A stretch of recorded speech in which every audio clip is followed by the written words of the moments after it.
আজ বিপত্তারিণী শ্রাবণ মাসের প্রথম সপ্তাহ। এই কালীঘাট মন্দিরে মা বিপত্তারিণী পুজো দিলাম। যারা যারা আমার ফলোয়ার্স লাইকস আছো সবাইকে আমি আন্তরিক প্রীতি শুভেচ্ছা জানাই।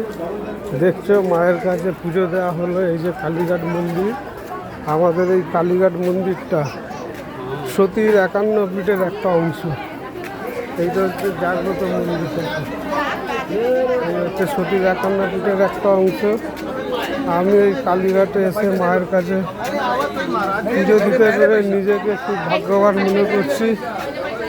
আর মা সবারই মঙ্গল করে, দয়াময়ী মা। অনেক কষ্ট দুঃখ যাদের আমার ছিল, মায়ের কাছে এসে আমি খুব ভালো পেয়েছি। এইটা হচ্ছে শ্রাবণের প্রথম সোমবার, এই শনিবার শ্রাবণের। আর হচ্ছে আজকের বিপত্তারিণী পুজো, বাবা বড় ঠাকুরের পুজো। তাই যারা মাকে ভালোবাসো, মাকে কালীঘাটে দেখো সব কালীঘাট মায়ের সতীপীঠের 51 পীঠে সমস্ত জায়গায় সব পুজো হচ্ছে। আমি তাই পুজো দিই মাকে। আমরা সবাই যাচ্ছি। যারা ভালো আছো বাসো, আমার এই লাইভ শেয়ার কমেন্ট দেবে, তোমরা জানাবে মায়ের এই মন্দিরটা কেমন লাগলো এবং প্রত্যেকে আসবে। আমার অনুরোধ একটা নিয়মিত আবেদন যে মায়ের কাছে এসে ঘুরে যাবে, পুজো দিয়ে যাবে। তারপর যাচ্ছে, পুজো হয়ে গেল। এবার আমরা ফিরছি আমাদের বাড়ির গন্তব্যস্থলের দিকে। এটা স্কাই ওয়াক করেছে, স্কাই ওয়াকে উঠলাম। আমরা যাচ্ছি, বাড়ির দিকে রওনা দিচ্ছি। মায়ের পুজো দেওয়া হয়ে গেল।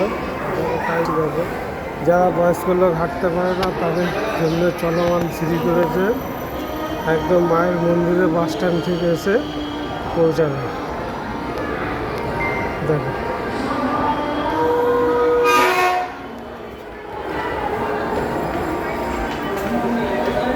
দেখো স্কাই ওয়াকটা দেখো।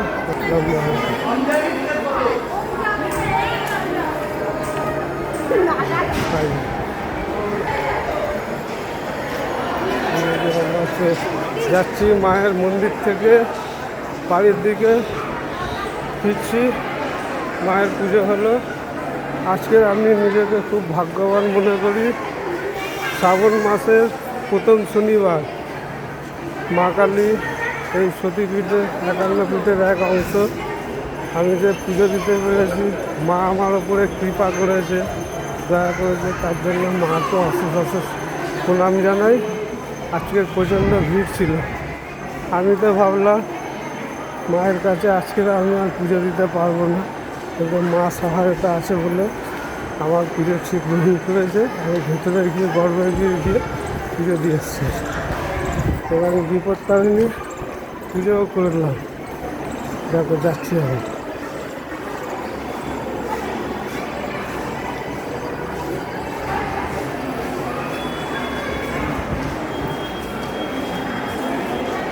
এখনও মায়ের জন্য উপোস করে রয়েছি।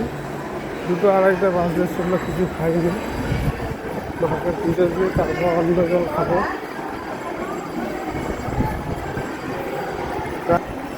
সবাইকে প্রণাম। যারা ভালোবাসো আমার এই ভিডিওটা, যাদের ভালো লাগলো লাইক শেয়ার দেবে, কমেন্ট করবে।